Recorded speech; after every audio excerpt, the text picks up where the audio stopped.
You should smile more. Oh, come on. You can't take a joke. Boys will be boys. How do you expect him to control himself? Have you seen what you were wearing? We cannot say anything these days. You know it's not all men, right? You just want attention. You will tarnish his reputation. Do not say anything. Are you going out? Be careful. I am 9. A friend of my parents is coming over tonight. I'm wearing a cute summer dress that reaches just below the knees. My mom makes me wear jeans and tell me that this way I will not attract all the looks. I'm 11. I'm getting dress coded for wearing a tank top in school. I'm told that I'm distracting to boys. They cannot learn with me looking that way. Apparently, I am lucky because I did not get any remarks from boys. None of my classmates has ever said anything to me regarding my clothes, but apparently my teachers find it distracting. I'm 12 and walking with my friend. My first catcall, not my last, unfortunately. It was clearly my fault. I was wearing shorts in summer. My friend and I got lucky because boys did not follow us. I'm 13, and someone told me to smile more. Did you know you look prettier that way? I pretend not to hear him, but he decides to come closer to me, because apparently my non-answer was an invitation to start a conversation. I had my headphones with me and I take my keys in my fists. He repeats his demand. I nod and smile awkwardly. He finally leaves. I got lucky. I'm 14, and I just found out my classmates have disgusting lists. If the guys successfully grab every girl on the list by the end of the year, they will get a prize. I report them, but nothing happens because boys will be boys. I'm not on that list. I got lucky.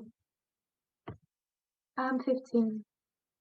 A boy from another school tells me he likes me by Snapchat. I tell him I'm flattered but do not feel the same way. He wants to talk to me about it face to face. I refuse. I'm scared and I do not know how he's going to react. He insists. I tell him to leave me alone. The next morning he is in front of my school. I say no, but apparently it does not mean anything. He just wanted to talk. I got lucky. I'm 16, and I hear someone walking behind me. It is late at night. I'm coming home from party. I'm terrified. I hear him getting closer. To know if I should get worried, I stop and pretend to lace my shoes. He stops too. I start walking again, and I have no idea how to get rid of him. After about 10 minutes, he finally walks past me. I slow down and take a moment to breathe. I thought I was going to be another statistic. I got lucky. I'm 17 and waiting for my bus along with 4 other people. A man approaches me. I stay put, but I do turn the music off from my headphones, as I need to hear where he is and what he is going to do. He starts talking to me. I ignore him. He gets angry. I can no longer pretend not to hear him. He asks me where I live, so I lie.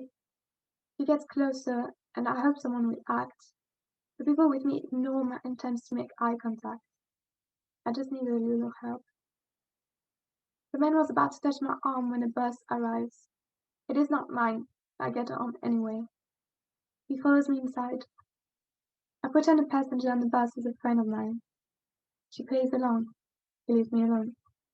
I got lucky. I'm 18. I'm terrified to be in a room full of men. I walk with my eyes glued to the pavement. Don't look him in the eyes. You may think you want to talk to him. Scream fire if someone is abusing you. People will answer more quickly. They know clearly so that courts will not hold it against you. Be careful. You can never be too paranoid. Never be too drunk. Always watch the liquid being poured into the glass. Bring your own glass. Go out as a group, do not act alone.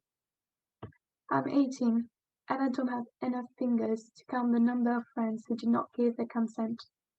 Too many friends afraid of being physically or mentally abused if they did not give in sexually. I'm tired of saying to myself I was lucky when I was terrified, and I'm tired of realizing that others were not so lucky.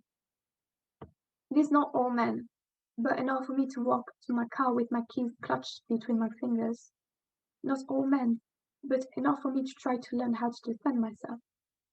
Not all men, but enough for me to second guess everything I say, wear, and show to the world. Not all men, yes, but almost all women. 97% of women will be sexually harassed in their life. It comes to a point where consent is fantasy, and we brace ourselves to be among the majority. In school, I was never taught about consent or what sexual harassment actually meant. If you have received an unsolicited picture, or have been catcalled, or have been followed, or have experienced inappropriate comments about your body or your clothes, or you know has not been respected, I'm sorry to tell you, you are part of the 97%. And it does not really matter if you do not believe the numbers. The fact that it is above 0% is already enough. Consent is clearly and freely agreeing to the situation. It also includes withdrawing consent in the middle of an act because you are not comfortable anymore. Consent is for everyone and should be asked automatically. For women to be safe, it must start with men understanding our experiences. To help us live more freely, look at the signs. Look how we hold our keys, how fast we walk to escape a situation, and how we appeal for help when we are uncomfortable.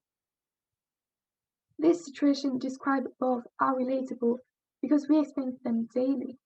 This story is not science fiction, it is reality in everyday events. There is a perception that one man is in paradise in a room full of women, yet a woman can be terrified in a room full of men. Therefore, yes, it is not all men, but enough men to be afraid of every single one of them.